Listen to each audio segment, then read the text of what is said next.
And we are live. Welcome, everyone, to the Connected for Real podcast. I'm Rebbetzin Bat-Chen Grossman, and this is a podcast that's usually about marriage and business and how to deal with that intersection. But today, I would like to talk a little bit about your personal role in this war. I will tie it up a little bit with marriage just because I can't avoid the topic. I love it so much. But I think it's really important for us to know what we can do. First of all, I'm hearing a lot of people. I'm not going to call you guys out, but mostly men who are backseat driving the country. Like, oh, he should have gone this. He should have done that. He should have taken a left. He should have taken a right. What is he waiting for? Right? A lot of trying to predict, trying to advise, trying to stay in control of what's going on. And it is not easy, but it's not helping anyone. It's really not doing much, right? Because we don't have the power of the steering wheel. We are not the people in the government and the power and the ones who are making decisions. If you are, please make the right decisions. But I'm not sure they're listening. But anyway, assuming that you are not the prime minister, then you don't have much control over what's happening. What we can control is ourselves. And last week, when the war just started, I had a podcast episode. You can go back and listen to it. It's called War, in big letters. And it's about the experience and how we're dealing with the emotional release and how we're protecting the children and all of that. It's a really great podcast episode that, got a lot of traction. Today, I'd like to talk about what's actually in our power beyond what we think is in our power. Okay. So let me start with a story. Yesterday, I was speaking to my father, and he's so sweet. He said, I have to tell the story. So I will tell you the story because it is very illustrative. Is that a word? Illustrative? Whatever. It illustrates really well the situation that we're in. Okay, so there was the king and the king's son, and the king's son did something really bad. And so the king kicked him out, and the son figured out how to be a civilian, and he found himself a place where he can be an apprentice, and he became a shoemaker. And as he's working for this man who's the shoemaker and he's apprenticing, he is getting every day a loaf of bread and a place to sleep. And he has everything he needs, and he learns to live a normal life like everyone else and live on his loaf of bread and his place to sleep. And then one day the shoemaker dies and the shoemaker's son takes over. And the shoemaker's son decides that, you know what, a whole loaf of bread is just too much. I'm going to give you half a loaf of bread and a place to sleep every day. And so this guy is really upset, and he is trying to find who's going to help him. And lo and behold, the king, who is, waiting for his son to just ask to come home already because he misses him so much, decides that he's going to go to that town and hold court. And anybody who wants can come and ask the king anything. And so the son comes to ask the king to help him. And the king says, so what can I help you with? And he says, let me tell you what happened. I was an apprentice, and I used to get a whole loaf of bread, and I used to have a place to sleep. And then, the shoemaker died, and the shoemaker's son took over, and he lowered my wage to half a loaf of bread. And so the king is all waiting, like, so what do you want? Like he's expecting him to say, I just want to come home. I just want to be, the son of the king again. I don't want to be living this like regular life anymore. And instead, the kid is just, the son is just like, I just want to get my whole loaf of bread every day. Like, I want there to be justice, right? Like, that's what I want. I just want to go back to how it used to be. And the king is like, you fool. You're my son. You're the son of the king. You are a prince. And you had the opportunity to ask for anything. Anything. You could have gotten on your knees and said, I am so sorry about everything I've done, and I just want to come home already, and I miss you, and I want to be where I need to be. And you could have cried, and you could have said, I know that life could be better, and I don't need to live this regular, lowly life. I could have something that is so much greater. And I'm asking you to bring me back.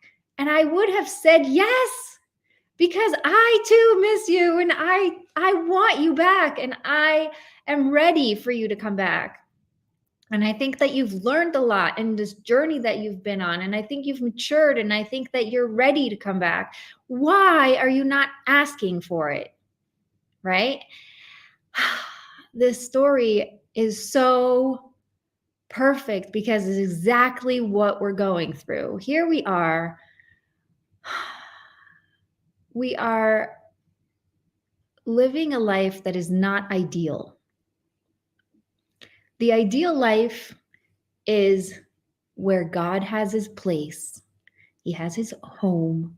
There is a temple, and all of the world sees the light from that. And everything is in its place, and nobody is suffering, and everything is just in flow. And we are so limited. We have such a hard time. We can't even imagine what that looks like. We don't know what life is without suffering because we're so used to suffering.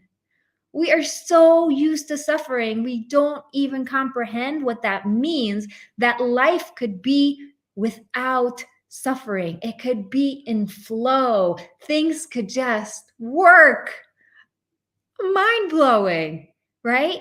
And that is the ideal. The ideal is that God is king, and everyone knows that God is king, and everyone serves, and everyone faces, and everybody is in a life that is in a different realm of reality. It is just ideal.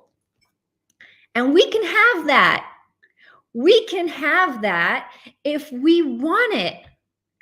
And our responsibility is to want it. And we're afraid to want it. We don't even know what we want. We are so limited that we don't want to want because we don't know what wanting means. And if you guys have been following me for long enough, and if you haven't, please go back and listen. The calm method is the method I created to create flow. Step 1 is the C, connect to yourself. And the question that you're asking yourself when you connect to yourself is, what do I really want? And here too, you are using the calm method to get to step 1. What do I really want? Well, let me tell you, what I really want is the ideal life where God has his home, and then we have our homes, and then everything is at home, and then you feel at home in your body, and then there's just like this abundance of everything falls into place, right? When God is in his place, then everything falls into place.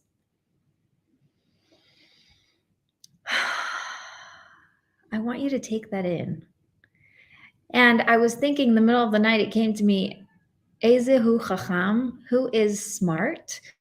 This is in Pirkei Avot. Haro'eh et hanolad, the one who could see the, what's being born. And, you would think, okay, yeah, the smart people are the ones who are seeing ahead. They're telling us how many are going to be, injured, and oh my gosh, the casualties, and what's going to be, and doomsday, and all this stuff. And let me tell you, they're fine. They're in reality. They're just on a different level of consciousness. They don't understand fully what it means to see birth. And so let me describe to you birth, okay? I've been through it 7 times. First, you find out you're pregnant. And then everyone has to tell you about their pregnancy and how they went through it and all of their experiences. And then it's like, it hurts so much. Oh my God, this and that, right? And then you start hearing everybody's crazy stories and it fills your brain with noise. Okay, great. We're doing wonderfully. Please avoid people who are telling you scary stories. Okay. Anyway, next, you start feeling contractions, right? You're ready to give birth and you're starting to feel contractions. If this is your first time and you have not been educated and you have no idea what's going on, your thoughts and your beliefs and your immediate reality is, I'm dying, right? It hurts so much. There's something wrong. I am dying. And if you're a little bit advanced, you're like, something's wrong with my baby. There's a lot of pain. There's something going on. My stomach is changing shapes. There's like contractions happening and they keep getting worse. Something's wrong with my baby. He's going to die. There's going to be some like terrible thing, right? So the doomsday thing is a very natural thing that happens when you are uneducated, right? When you don't know anything about birth. But let me tell you the most amazing thing about birth. The contractions are actually helping your baby come out.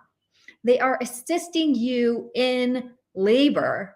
And if you don't fight them, and if you don't resist them, and if you're not in conflict with them, you can get into a flow, almost like hypnobirthing or, sort of like leaning into your body, where you are assisting your body and you are letting it do its thing. And you're in this like, almost like waves of allowing yourself to open, allowing yourself to receive, allowing the whole thing to just take shape. You are in the process. And instead of fighting the process, you are focusing on what's coming. And usually the thing that helps me in my birth is if I can visualize the after, if I can see myself holding the baby and playing with the baby, and I talk to the baby and I'm like, baby, you're coming, you're really coming, it's okay, you're almost there, keep going, we're really very close, right? And in my last birth, I had a home birth this last time because it was COVID. Thank God everything worked in the best way possible. The fact that COVID hit right as I needed it to, and that I was able to have a home birth and with a midwife and everything, thank God, went so well. I'm very, very grateful. I was in such a meditative state that I did not notice that there were people around. And at the end, when I finally gave birth and the baby came out and I held my baby and she told me like, you could sit down now. And I sat down with the baby and I look around and suddenly I saw my mother and my mother-in-law and my daughter and my husband and the midwife and the doula. There were 6 people there and I did not know that they were there. Okay. So there's this ability to completely get into a zone where you are working with your body, where you're working with the contractions and the pain isn't as strong. Okay, yeah, it did hurt a little, but it wasn't as crazy as, those movies and things. It really is a different experience. And the only thing that makes the difference between a horrific birth and an amazing birth is the ability to see what's coming, the ability to see what's actually coming. Your body is telling you you're dying. Your brain is telling you the baby is in stress. There's something going on. This pain means something is wrong. And if you are smart enough, right? Ezehu chacham, who is smart, if you are wise enough to be able to focus on what's coming and what's actually happening, you can get through it with so much less resistance, so much less stress, so much less pain, just lowering all those terrible levels of anxiety because you are so connected to what's coming. And that's what I want to talk about today is how are we going to get so connected to what's actually coming that all of the noise about the lower consciousness stuff like, oh, hey, we're doomed, and this war is worse than the Holocaust. Guys, the contractions keep getting worse. I can't explain to you physically how that happens, but we're really close to the end. And when we're really close to the end, it just keeps getting ouchier. And the last ones hurt a lot. Like, as much as I was in my meditative state, I still said, ow, it hurts in the last one. Okay. So the last one hurts a lot, and I cannot take that away. But what I can do is remind us all that there is something beyond the pain. There is something beyond this thing that looks like we as limited people can see through. And that is, there is redemption. There is God's presence. There is an entirely new reality that is going to be setting in that we have no idea what it looks like because we are so disconnected. And the more you can connect to it, the more you can feel a little bit more of that focus. It adds hope. It adds light. It allows you to focus on the destination and on where we're going. And it takes away some of the power of all the noise because you know, if you're smart enough and you've been educated enough in birth, somebody's going to tell you, oh my God, you're dying. You're like, no, I'm not. Like, I know I'm not, right? Something's wrong with your baby. It must be hurting so much. Like, no, it's not hurting at all. Like, it's fine. The baby is okay. It's coming out. He's happy, you know? Yes, maybe he's not happy to come out because he's just a baby, but whatever, ask my husband. Everything for me is happy. But anyway, so what can you actually do? So I wrote down a bunch of my ideas. I want you to realize that the only thing that we can control as humans is our will. We want you back. Yesterday, I went up to the Temple Mount, Har Habayit. The night before, I went to the mikveh. I dunked in the ritual bath in preparation for going up to the Temple Mount because you can't just show up. This is God's home. You've got to come prepared. You cannot come in leather shoes. You have to come with, we walked barefoot, but some people walk with, vegan shoes, like the non-leather stuff. You're not allowed to come as if it's a hike. You can't come with a hiking backpack. You cannot come with a hiking stick. You are home. You're showing up and you're coming home. And it is the most presence, grounded experience that I can think of. And it was the thing that turned around this entire experience for me. One of my friends said, oh boy, last week was a heck of a year. And I started laughing because that's exactly how it felt. Last week was a very stressful, very roller coaster, very emotional, a lot of everything. There was just a lot all around. And this week, I committed to going up to the Temple Mount. I committed to, to pray there for everybody. And I asked anybody who can send me names, and I received many, many of you beautiful names. I prayed for everyone. It was a really special experience. The reason why I went there is because during the time of war, we are told that what we need to do is come to the place that God chose, which is the Temple Mount, and tear down the heavens. That is where we are meant to go. That is the instructions in the instruction manual. It tells you in the time of war or a terrible, this, what you're supposed to do is everyone is supposed to run to the Temple Mount, and they're supposed to blow the shofar, and they're supposed to blow the trumpets, and they're supposed to tear down the sky with their cries and with their prayers and just want to come home. And I have to tell you, the experience was magnificent. The place was empty. We saw maybe 100, maybe 10, sorry, not 100. We saw maybe 10 Arabs total in our entire time we were there. The whole plaza was completely clear of people, and the floor was wet because, it had rained the night before.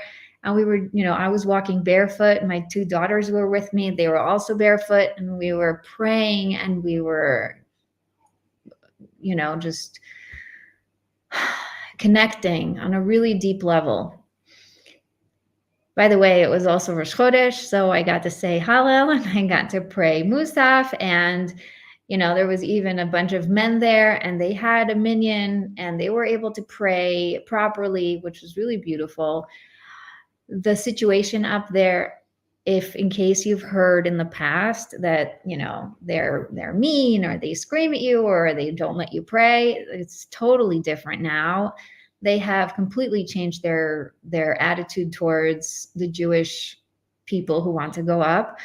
They're allowing everyone to get together and pray, and we even had time to speak.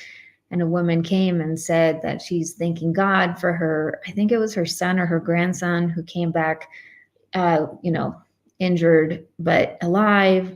And she came to say thank you for that. And then someone else spoke. It was a really beautiful, is it the Mount of Alaska? No, it's the Temple Mount.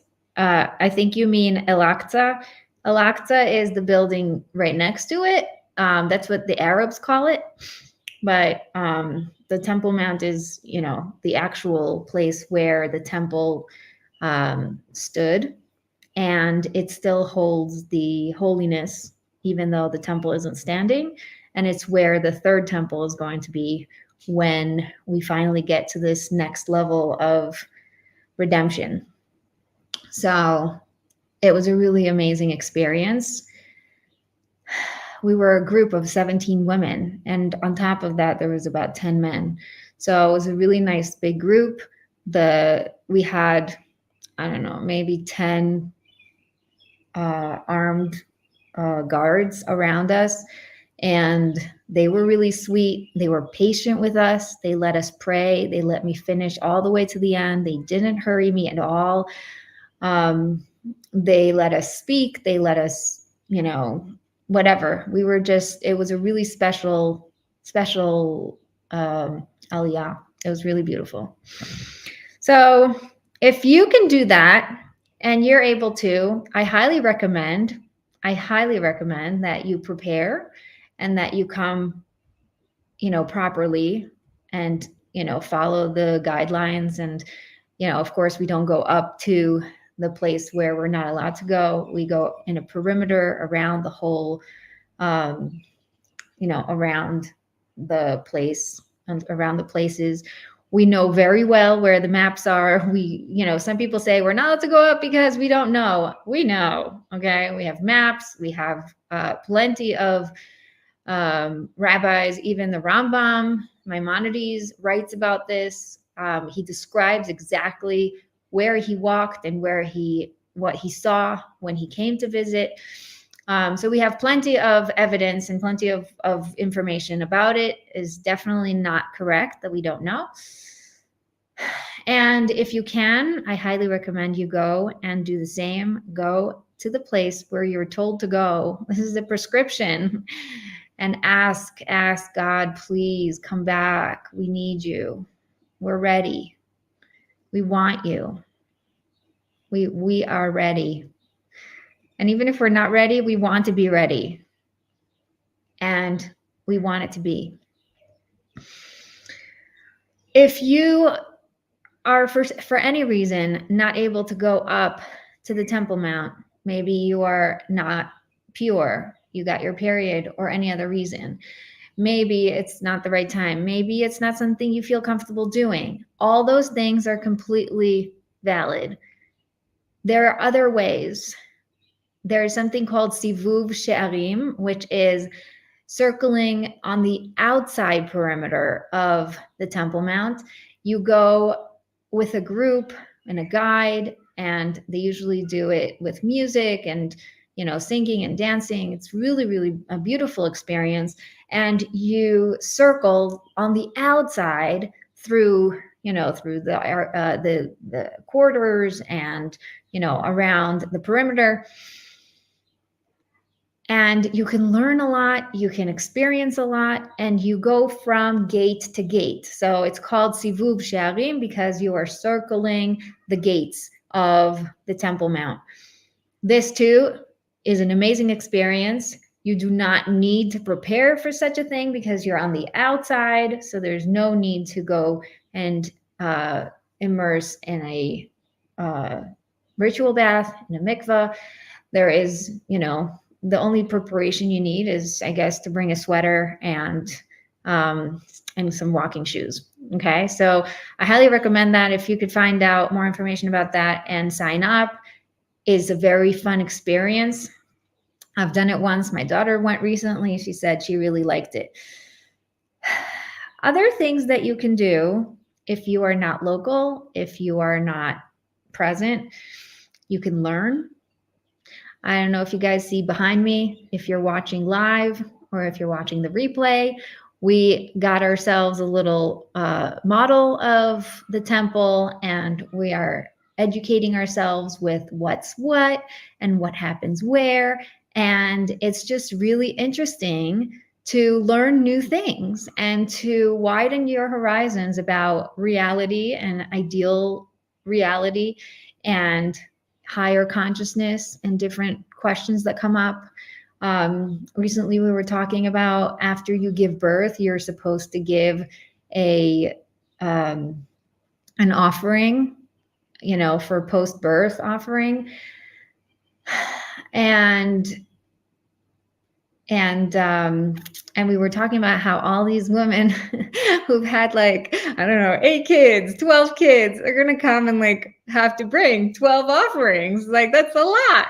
Turns out it's a dove. So it's not that expensive. It's not so bad, but we didn't know that at the time. So we were talking about it and laughing about it. And is she going to be able to do it in parts because it's just too expensive to do all at once? Could you imagine, the priests show up on the first day of work and there's thousands of women waiting online just to give their offerings because they all had babies in the last whatever amount of years. So it was very funny to start talking about the new reality and what it's going to look like and how it's going to be. And it was also really fun to have other people around who were more knowledgeable than us, to give us a little bit of information. If you don't give the offering, then you're not fully pure, and you must give one offering after a birth in order to purify. And then one of the men said that there's even it's not new, but there was one rabbi who a long, long time ago made a decree that if someone is in that situation where they owe a bunch, they can just do one and cover all of them. So that was a really fun new piece of knowledge that added to our conversation. And this is just an example of how You can bring up questions and learn more and get into what's actually going to look like, how it's going to be. Are we going to be showing up and experiencing different things, and how is it going to look, and what is it going to feel like, and everyone with their kids and their goats and there's going to be a lot of very interesting sights that we are not even imagining. But then again, I want to bring us back to giving birth. If the mother knew how much her life would change once this baby was born, if she even comprehended the amount of growth and who she would become thanks to this experience and thanks to having this baby in her life, I don't know if she would believe you. I don't know. Like, if you came and said, oh my God, this is the thing that's going to change your life forever. Yeah, you can maybe possibly understand-ish, but unless you went through it, you won't ever understand. That's how it is. That's how it's going to be. We're going to suddenly find ourselves dealing with new things, screaming at our kid like, don't touch that. I don't know what, and it's going to be normal. Just like we do with parenting. And that's going to be really cool. Okay. So we spoke about, you can learn more.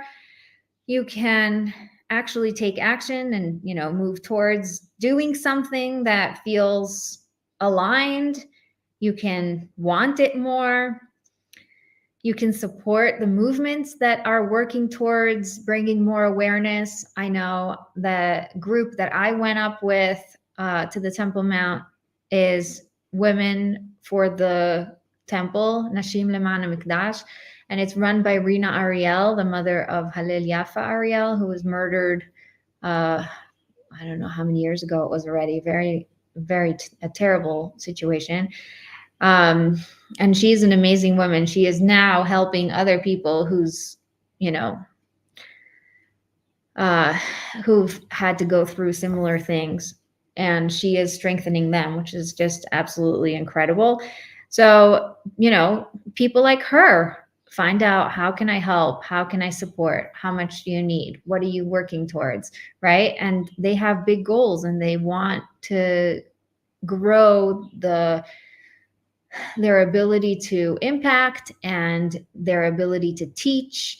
They have Zoom classes, they have in-person classes, they have get-togethers. Obviously, they go once a month up to the Temple Mount as a group.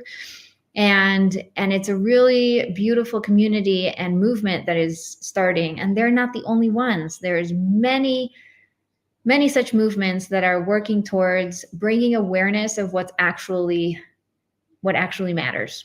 Okay.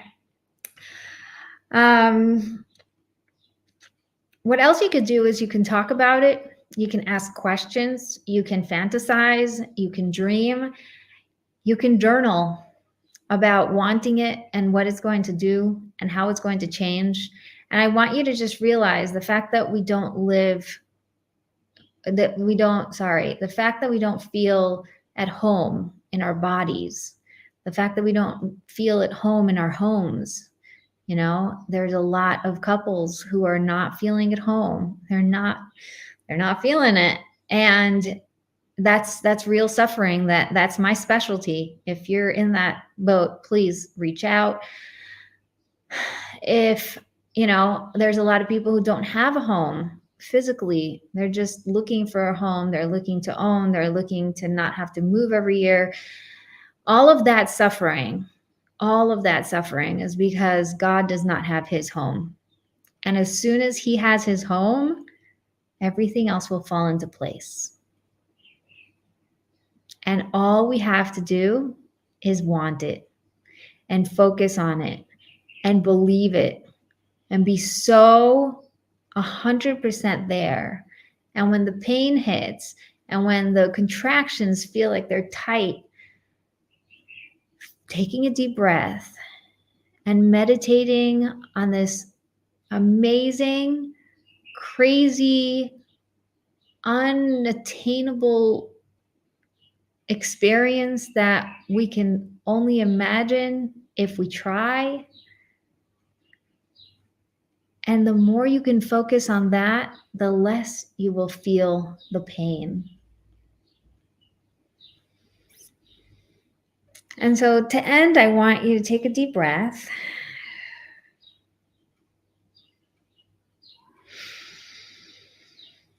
I want to offer you the opportunity to release all of the stress, all of the anxiety, all of the noise. Just blow it all out. And when you inhale clean, clear, pure, divine light into your body. Fill yourself up, expand, and allow God to get that much closer. And then say, I want to be back in the palace. I want to be home. I'm ready. And may all of our prayers be answered. And may all of the soldiers come home safe, healthy in their bodies and healthy in their souls. And may God protect all of us. I love you all. Have a great day.